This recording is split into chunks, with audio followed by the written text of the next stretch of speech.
Assalamualaikum warahmatullahi wabarakatuh. Perkenalkan, kami dari kelompok 2. Pada kesempatan kali ini, kami akan membahas Google App Engine. Adapun anggotanya, yang pertama Karen Tiara, Maruti Sekar Arum, ketiga Maurotri, dan saya sendiri Muhammad Raffi Akbar.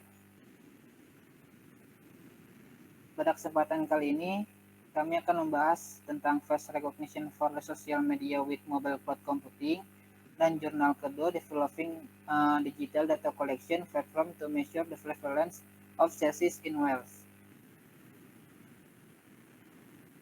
Kita akan masuk ke jurnal pertama tentang face recognition for social media with mobile cloud computing. Overview-nya, jejaring sosial sudah menjadi gaya hidup masa kini dan siapapun dapat dengan mudah menerima informasi tentang semua orang di dunia. Sangat berguna jika identitas pribadi dapat diperoleh dari perangkat seluler dan juga terhubung ke jejaring sosial. Oleh karena itu, kami mengusulkan sistem pengenalan wajah pada perangkat seluler dengan menggabungkan layanan cloud computing. Sistem kami dirancang dalam bentuk aplikasi yang dikembangkan pada perangkat seluler Android yang memanfaatkan API Face.com sebagai pengolah data gambar untuk layanan komputasi awan.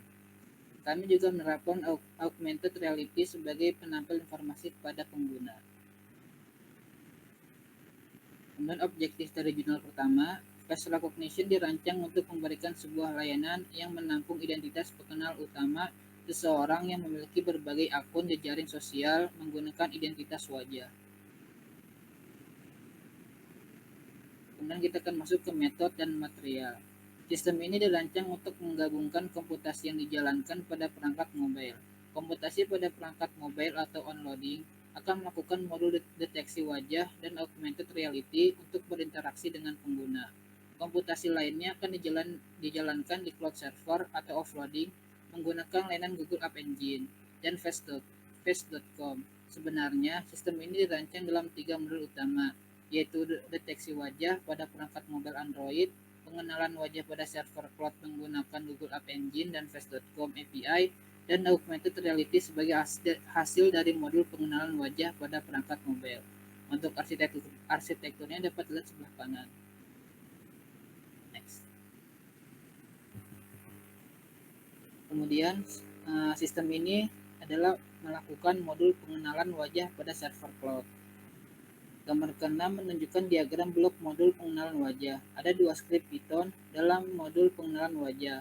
main.py adalah skrip yang berfungsi sebagai penghubung dengan perangkat Android dan juga untuk memanggil layanan Blob Store. Face_client.py adalah skrip yang berfungsi sebagai pemanggil API ke server face.com. Ketika cloud server mendapatkan citra tersebut, citra wajah akan diproses untuk mengetahui identitas citra wajah tersebut. Setelah server cloud mengenali gambar wajah, itu akan mengembalikan hasilnya ke perangkat seluler dengan respon JSON yang meliputi identitas pribadi orang tersebut.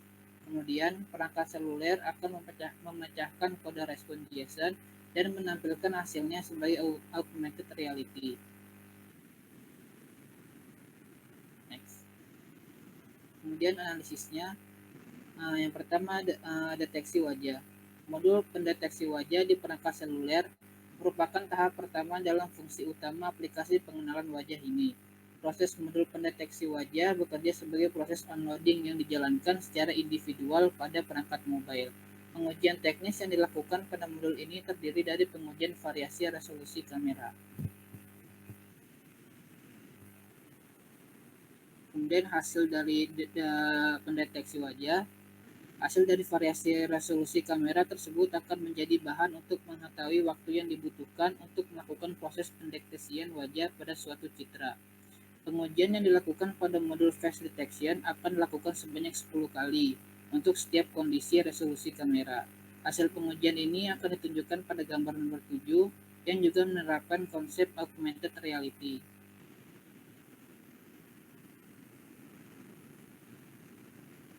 Kemudian hasil pengujian sistem pendeteksi wajah untuk perangkat mobile diimplementasikan dalam 2 tipe yang berbeda. Untuk kelas bawah, Galaxy GT S5570 dengan spesifikasi CPU 600 MHz, RAM 384 MB, dan kualitas kamera 3,15 megapiksel, dan untuk kelas menengah Galaxy i8 150 dengan spesifikasi CPU 1,4 GHz, RAM 512 MB, dan kamera 5 megapiksel. Saat proses pengujian ditemukan waktu kerja sistem pendeteksi wajah pada perangkat mobile mengalami perbedaan pada setiap variasi resolusi kamera. Saat menggunakan resolusi 240 x 160 piksel, sistem dapat mengenali ada tidaknya wajah dengan waktu rata-rata 0,46 detik. Jika resolusi ditingkatkan menjadi 320 x 240 piksel, sistem deteksi wajah di perangkat seluler akan membutuhkan waktu kerja yang lebih lama. Penggunaan resolusi yang lebih besar akan mempengaruhi lama tidaknya waktu proses sistem pendeteksi wajah. Kecepatan prosesor juga akan mempengaruhi kerja sistem pendeteksi wajah pada perangkat mobile. Perbedaannya terlihat jelas pada gambar di sebelah kanan.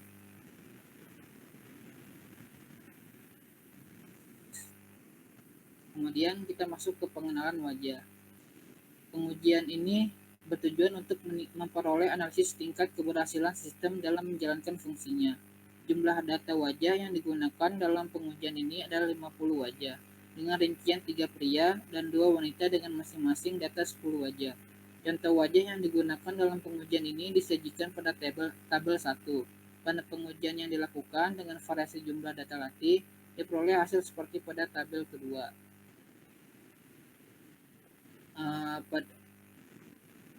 Kemudian hasil dari pengenalan wajah yang telah dibangun akan dibahas pada bab ini seperti terlihat pada gambar 9.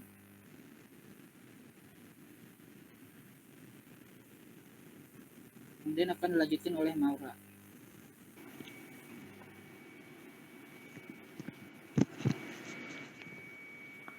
Analisis realitas tertambah. Sistem akan berhasil dikembangkan pada perangkat Android. Fungsionalitas seluruh sistem telah bekerja dengan baik. Kami menguji untuk mengetahui kelemahan dan kesalahan. Pengujian sistem dimaksud untuk mengetahui waktu translasi dari augmented reality. Pengujian dilakukan pada kondisi pencahayaan normal menggunakan 10 sampel dan dilakukan pada proses pengenalan wajah depan sebanyak 10 kali percobaan untuk setiap wajah dengan ekspresi berbeda. Hal ini dimaksudkan untuk memaksimalkan hasil pengenalan wajah yang diperoleh dan untuk mendapat informasi yang lebih detail mengenai wajah yang akan dikenali. Rata-rata waktu untuk menguji hasil terjemahan ditunjukkan pada gambar 12. Berdasarkan terjemahan, gambar yang diperoleh dari 9 akses informasi yang berisi data lengkap tentang pemilik wajah yang dikenal jauh lebih lambat dibanding dengan izin akses untuk menampilkan informasi bio. Dalam menampilkan informasi, rinci waktu terjemahan berlangsung selama 1,03 detik, sedangkan biodata untuk menunjukkan waktu terjemah adalah 0,69 detik. Hal ini terjadi karena sistem bekerja dengan melakukan pendekatan awal, deteksi wajah, dan pengenalan wajah. Kondisi yang terjadi pada saat pengujian adalah mengabaikan nilai pengenalan wajah yang dikeluarkan baik setuju atau tidak setuju dengan memasukkan citra wajah. Ini contoh dari gambar sebelumnya. Hasil dari realitas tertambah, penentuan wajah mempengaruhi proses pengenalan wajah karena hasil deteksi wajah akan dijadikan sebagai penanda utama dalam pengenalan kita. Jika ada objek yang menghalangi area wajah, seperti kerudung atau rambut yang menutupi dahi, algoritma pengenalan wajah tidak akan memberikan hasil yang baik, karena terjemahannya tidak sama untuk setiap waktu. Hasil terjemahan yang berinteraksi dengan media sosial ditunjukkan pada gambar 13. Gambarnya ada di samping. Selain efek yang disebabkan oleh proses pengenalan, perlu dicatat bahwa informasi akan ditampilkan dalam permintaan yang berbeda.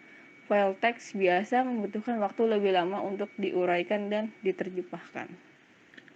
Selanjutnya ada analisis dari total waktu komputasi. Bagian ini membahas tentang proses komputasi yang dilakukan pada modul deteksi wajah dan modul pengenalan wajah. Proses komputasi yang terjadi pada sistem pengenalan wajah menunjukkan efektivitas terutama jika terintegrasi dengan teknologi cloud computing. Penerapan teknologi cloud computing membuat proses offloading dapat dimanfaatkan untuk menghemat energi. Ini hasilnya dari total waktu komputasi. Berikut adalah hasil keseluruhan dari proses komputasi sistem pengenalan wajah pada perangkat mobile, seperti terlihat pada tabel 3.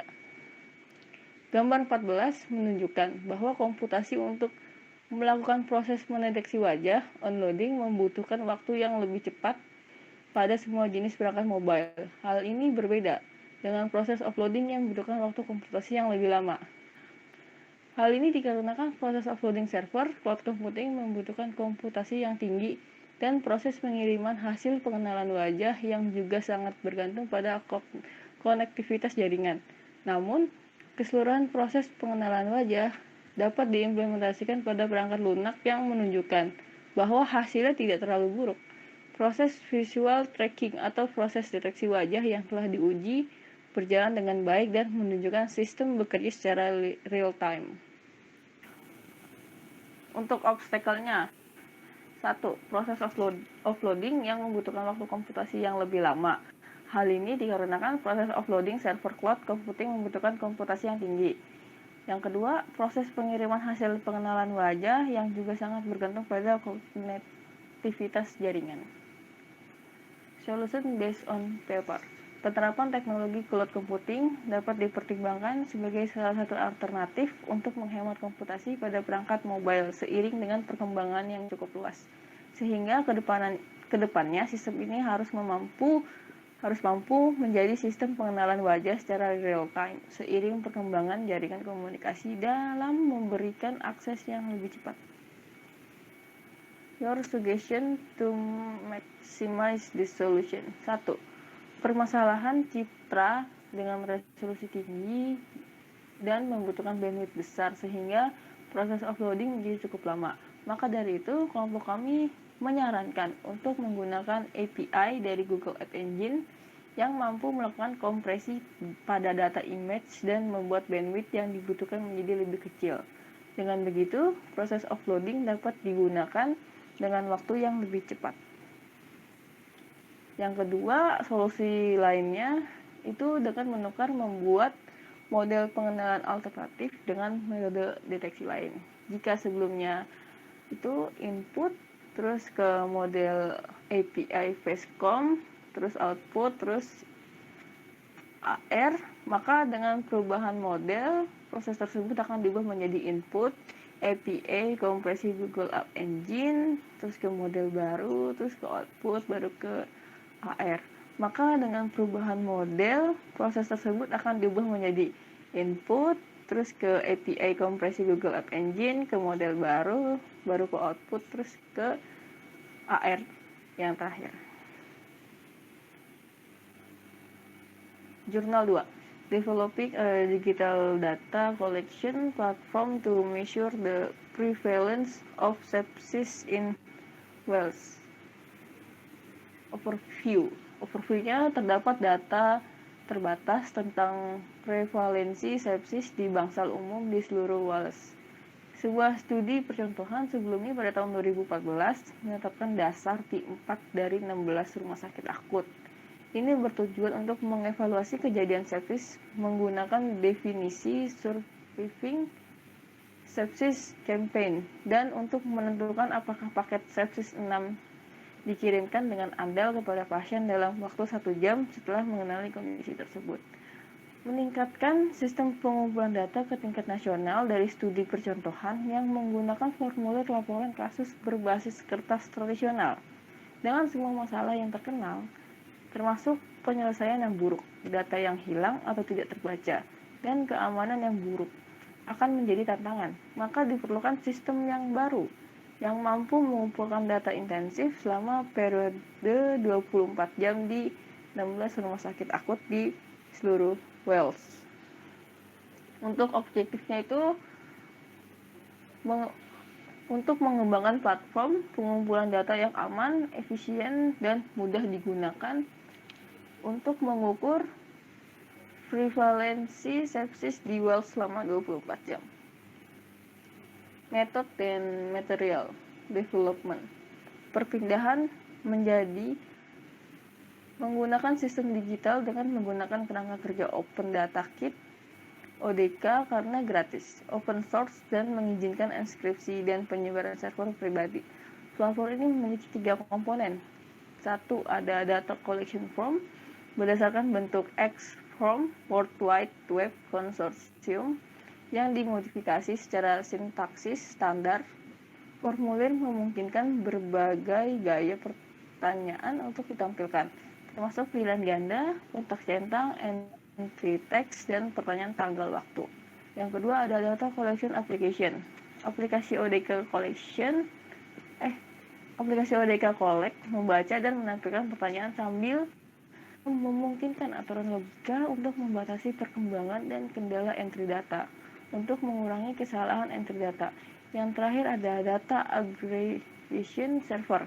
Setelah selesai, formulir secara otomatis dikirimkan ke server agregasi data aman yang menjalankan ODK aggregate. Ini menyusun kiriman untuk ekspor dalam format CSV. Untuk selanjutnya akan dijelaskan oleh Karen.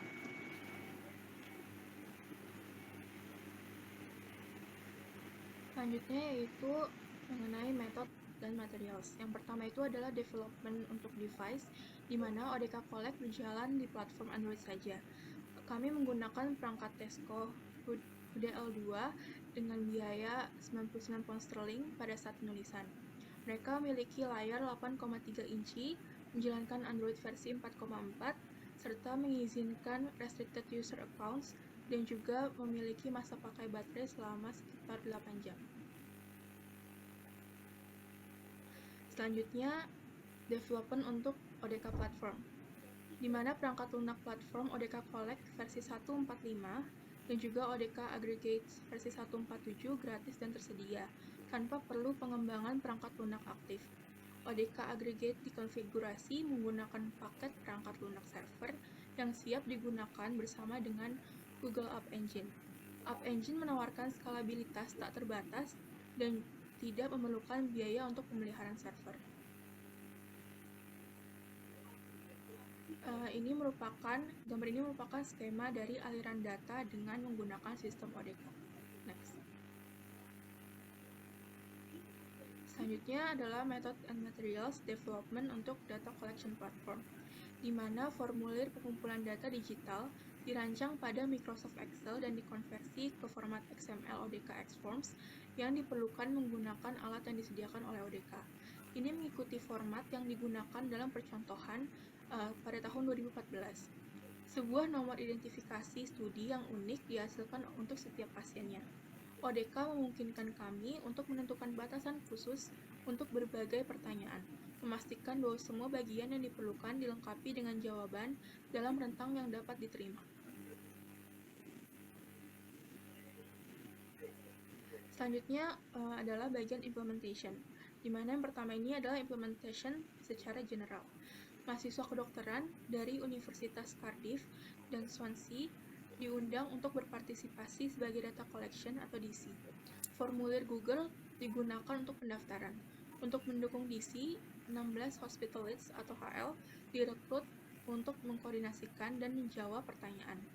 Dan selanjutnya didukung oleh staf klinis lokal. HL menghadiri sesi pelatihan selama 2 jam mengenai sistem pengumpulan data, dan DC diberikan modul e-learning mengenai sepsis dan video online yang menjelaskan sistem pengumpulan data digital. Studi ini mengumpulkan data antara 17 Juni 2015 pada pukul 8 tepat hingga 18 Juni 2015 pada pukul 7.59 selama 3 shift dalam waktu 8 jam. Semua pasien rawat inap di atas usia 18 tahun di bangsal medis, bedah, dan juga kebidanan, dan pasien yang dirawat melalui Departemen Darurat disaring untuk National Early Warning Score atau NEWS, yaitu sama dengan atau lebih dari 3. Selanjutnya, implementasi masih dari implementation general, di mana mereka yang memenuhi atau melebihi NEWS di minimum disaring lebih lanjut untuk tanda-tanda sindrom respons, inflamasi sistemik atau SIRS, sepsis, dan sepsis berat menggunakan alat screening 1000 live sepsis. HL didukung melalui percakapan grup WhatsApp dengan dokumen pendukung lainnya yang tersedia di perangkat. Formulir pengumpulan data tersedia dalam bahasa Inggris dan Welsh menggunakan dukungan multibahasa dari ODK. Selanjutnya adalah implementation untuk security features, di mana formulir pengumpulan data digital dirancang pada Microsoft Excel dan dikonversi ke format XML ODK Xforms yang diperlukan menggunakan alat yang disediakan ODK. Ini mengikuti format yang digunakan percontohan tahun 2014. Selanjutnya yaitu implementation untuk security features, di mana DC memiliki akses ke akun terbatas yang memungkinkan pengguna ODK kolek saja. Aplikasi Cerberus oleh LSD Droid mengizinkan penyelenggara studi untuk melacak, mengunci, dan juga menyetel ulang perangkat dari jarak jauh, jika perlu. Setelah pengumpulan data selesai, kunci enkripsi 256 bit acak dibuat untuk setiap formulir pengumpulan data, dengan menggunakan Secure Random Java. Data formulir kemudian dienkripsi dengan kunci acak yang membuat kumpulan data terenkripsi pertama. Dan kunci acak selanjutnya dienkripsi dengan RSA 2048 kunci publik dideklarasikan dalam formulir pengumpulan data. Membuat kumpulan data terenkripsi kedua. Kedua kumpulan data terenkripsi digabungkan dan dikirimkan ke server. Pengajuan termasuk bidang tanda tangan yang memungkinkan ODK untuk mendeteksi modifikasi atau perusakan data terenkripsi. Di server, setiap pengiriman aman secara individual, masing-masing menggunakan kunci yang unik. Oleh karena itu, jika terjadi kompromi data, setiap pengiriman perlu di-crack secara terpisah. Data tetap dienkripsi hingga diunduh dan didekripsi secara manual menggunakan kunci pribadi RSA 2048 yang hanya diketahui oleh penyelenggara studi.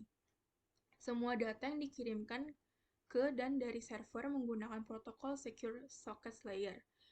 DJSOUT digunakan untuk autentikasi perangkat DC dan juga akses server administratif dibatasi untuk penyelenggara studi saja.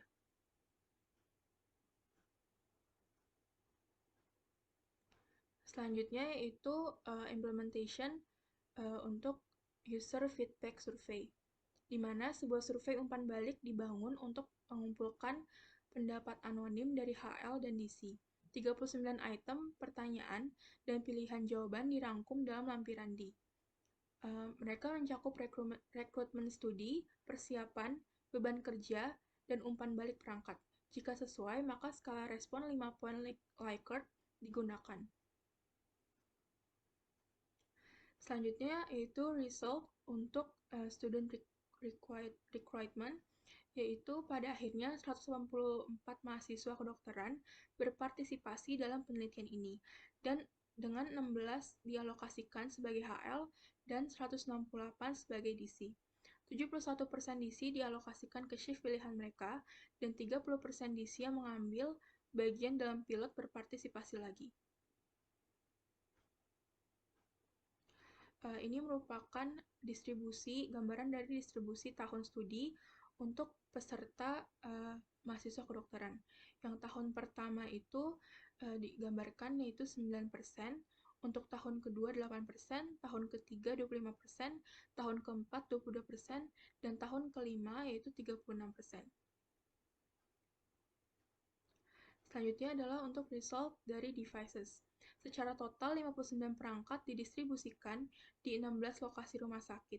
Perangkat diisi ulang sesekali selama periode 24 jam. Di antara peserta, 96% menganggap perangkat itu mudah dan sangat mudah digunakan.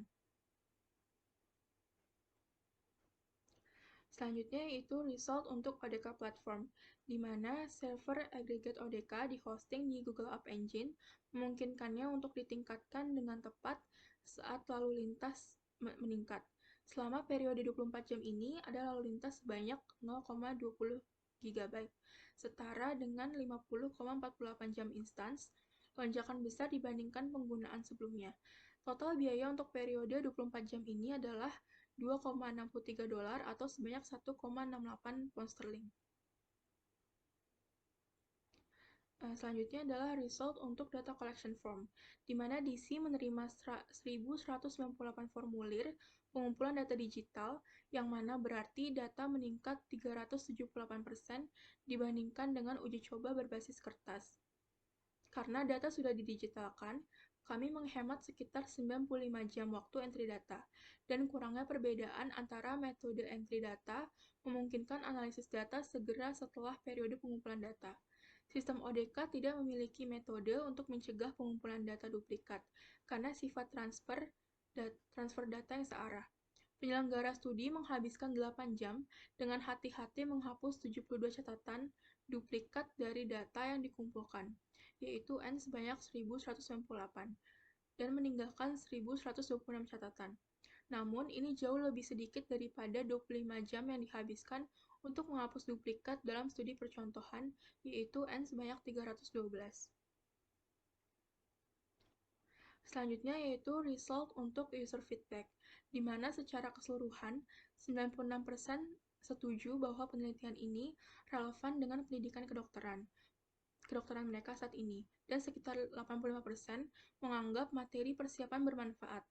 Pergeseran berlangsung selama 8 jam, dan 85% DC menganggap ini sebagai durasi yang sesuai.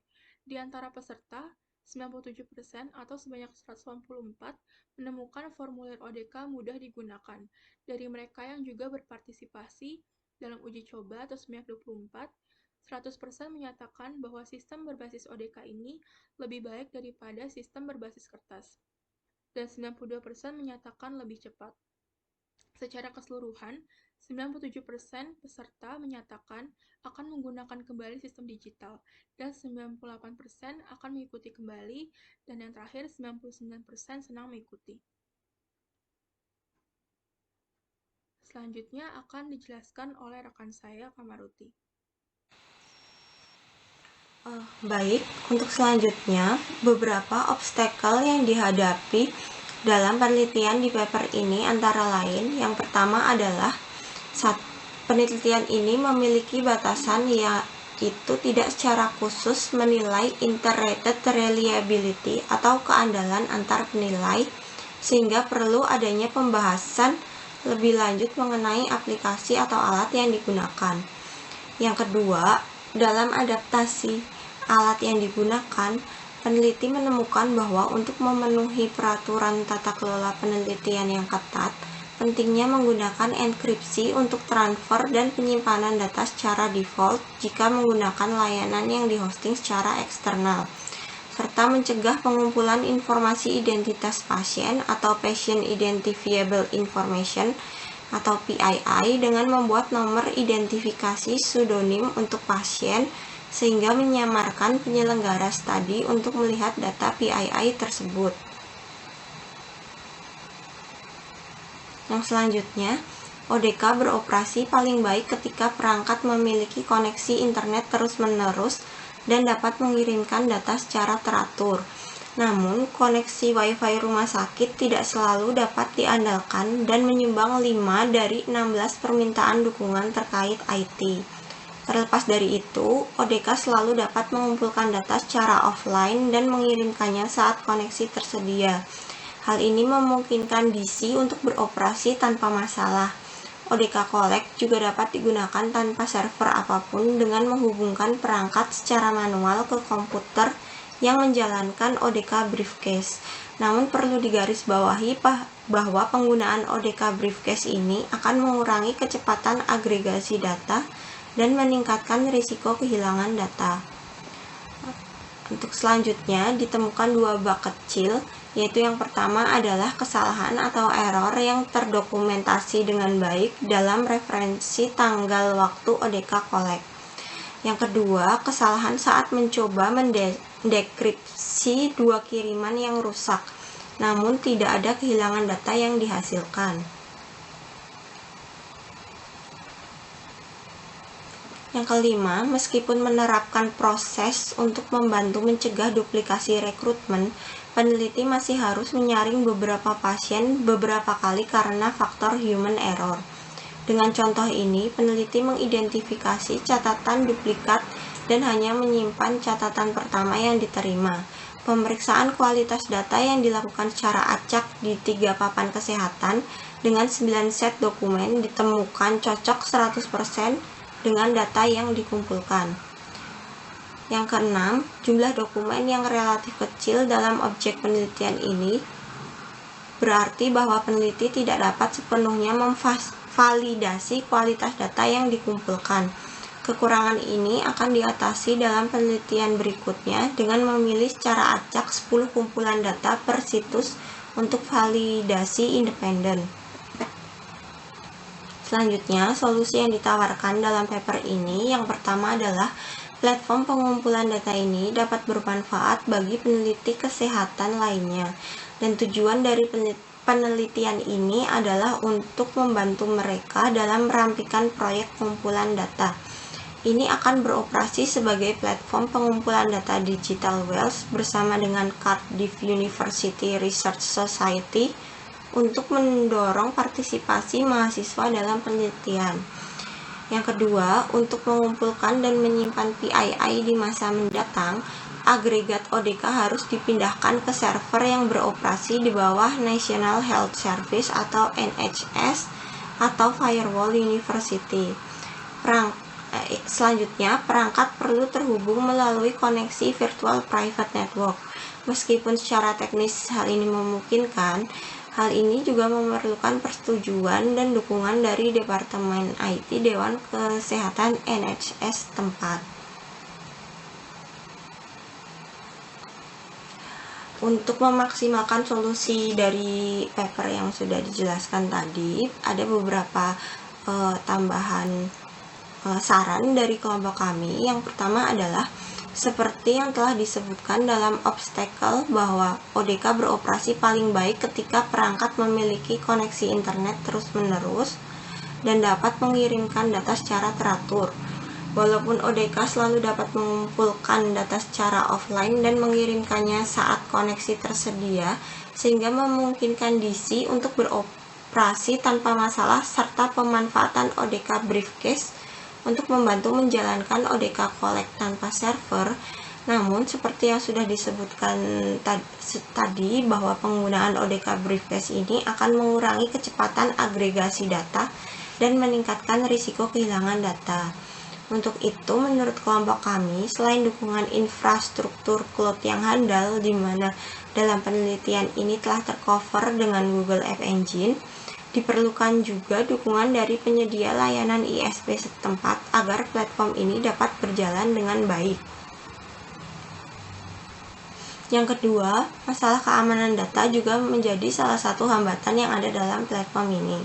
Dalam paper disebutkan bahwa pentingnya menggunakan enkripsi untuk transfer dan penyimpanan data secara default jika menggunakan layanan yang dihosting secara eksternal, serta mencegah pengumpulan informasi identitas pasien atau Patient Identifiable Information atau PII dengan membuat nomor identifikasi pseudonym untuk pasien sehingga menyamarkan penyelenggara studi untuk melihat data PII tersebut. Menurut kami, dari segi infrastruktur sistem, hal tersebut sudah tepat dilakukan. Namun, regulasi dari pemerintah setempat di mana platform itu akan berjalan juga diperlukan, mengingat platform ini berfungsi untuk mengumpulkan data pasien, sehingga diperlukan landasan hukum yang kuat untuk mencegah kebocoran data yang mungkin saja terjadi suatu saat nanti. Selanjutnya, pada solusi jurnal dikatakan bahwa dalam upaya menjaga data PII, sebaiknya kita mengembangkan server lokal di kampus atau NHS, di mana hal itu berarti device yang digunakan untuk data collection akan diatur agar terkoneksi dengan jaringan VPN sehingga tingkat keamanan dan privasinya menjadi lebih tinggi. Namun, perlengkapan infrastruktur seperti itu membutuhkan persetujuan dari masing-masing departemen IT di NHS atau kampus dalam pengimplementasiannya.